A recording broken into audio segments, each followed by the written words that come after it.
Assalamualaikum warahmatullahi wabarakatuh. Bismillah, alhamdulillah. Assalatu wassalamu ala rasulillah Sayyidina Maulana Muhammad wa ala alihi wa ashabihi wa mawalah. Wa la hawla wa la quwwata illa billah. Amma ba'd. Pada segenap teman-teman yang kami hormati, wabil khusus teman-teman yang kemarin presentasi dengan tema kajian syarah hadis yang bahas tentang fokusnya yakni penciptaan perempuan yang disusun oleh Mbak Siti Khairun Nafian dan juga Mas Ahmad Hasbun Ni'am. Hadis tersebut kemarin sudah dituliskan, yakni yang lafadznya ialah istausyula fa innal mar'ata khulqat min dila'in wa in a'waji syai'in fid dila'i alahu fa in thabata tuqimahu kasratahu wa in taraktahu lam yaz'a a'waji astawsyu bin nisa rawahu Bukhari. Sebagai penambahan atas diskusi kemarin, kalau teman-teman belajar hadis ini yang perlu menjadi tambahan. Kita kalau belajar hadis itu perlu banyak referensi, perlu banyak perbandingan seperti yang dilakukan oleh Makalah. Makalah kemarin menyampaikan ada setidaknya 3 riwayat kitab yang menjelaskan hadis istawsyu bin nisa yang diawali dengan penciptaan perempuan. Ini khuliqat min dila'in, penciptaan perempuan. Itu di sini disebutkan kemarin ada 3. Ini di Sahih Bukhari, Sahih Muslim dan Sahih Tirmidzi. Belajar ini kalau masalah-masalah fikih ya, teman-teman bisa buka contoh di kitab Bulughul Maram, itu disyarahi oleh Syekh Alawi. Ini dalam kitab Ibanatul Ahkam itu penjelasannya, kalau teman-teman mencari yang hadis itu ada di Bulughul Maram, itu sangat enak. Ini di kitab Ibanatul Ahkam.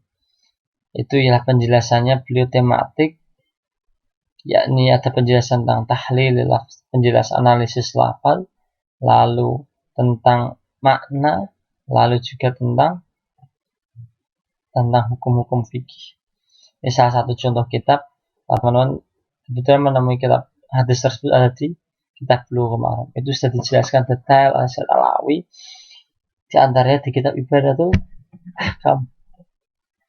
Dalam kita mempelajari hadis gender, kita dihadapkan dengan di era sekarang ialah kita berdampingan dengan orang-orang dari berbagai belahan dunia. Karena sekarang keilmuan itu ada di genggaman kita, ada di HP.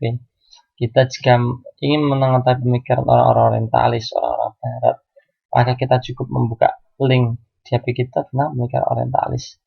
Itu pun mereka yang sekarang masih hidup, atau orang yang pemikirannya keras, orang yang sangat gender, yang sangat membela kaum wanita, bahkan sangat berlebihan, itu mereka menulis sampai hadis ini hadis dhaif dan sebagainya. Inilah tantangan kita. Kemarin dijelaskan ini bagus oleh Mbak Khairun, bahwa dia menjelaskannya menggunakan syarah. Dalam penjelasan sebuah hadis, ini teman-teman menjelaskan dengan syarah, ini salah satu langkah yang sangat bagus. Jadi kita lihat hadis visual. Ini yang kami harapkan seperti yang dilakukan oleh Mbak Khairun. Jadi kita belajar itunya apa, syarahnya apa. Kita lihat kitab Sahih Bukhari punya berapa syarah.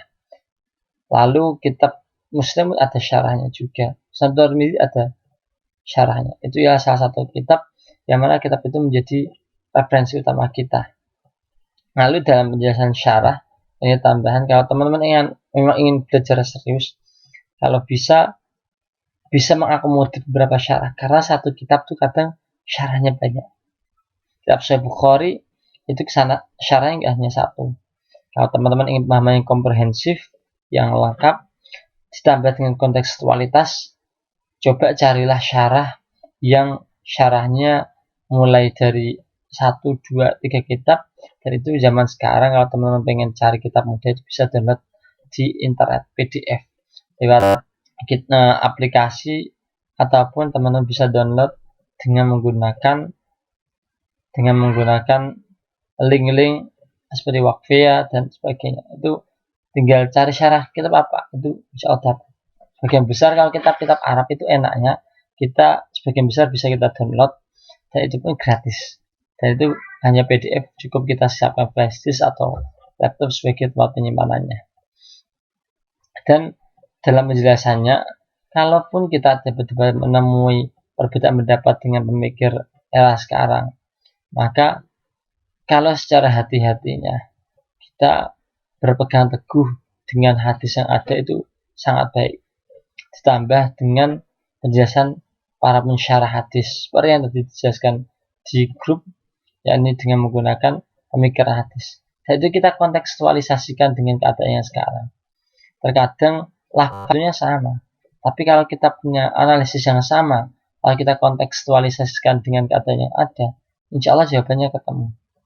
Karena semua ilmu itu sebetulnya lafaznya terkadang satu sama, tapi karena beda analisis maka beda cerita. Contohnya kalau kita belajar lafaz, contohnya kita doa ya Allah ya Rabbi, itu lafaznya sama sejak dulu. Semoga jadikan saya orang yang soleh, saya menjadi orang yang paham akan ilmu agama terutama hadis. Lafaznya ya Rabbi, kalau kita analisis ya Rabbi artinya apa? Tuhanku. Rabbi itu domir mutakalim wahdah. Mutakalim wahdah itu sih domir yang menunjukkan arti aku atau saya. Kalau kita amati lafaz tersebut mungkin gak ada problem. Ya Allah ya Tuhanku. Tapi kalau kita belajar dari mantek ataupun dari ilmu yang lain, kita bisa Allah itu Tuhan kamu saja atau Tuhan orang banyak. Lafaznya ya Rabbi. Ya Rabbi kan Tuhanku. Kalau itu Tuhanku, terus Tuhan orang lain siapa? Sebetulnya yang paling tepat ya Rabbana.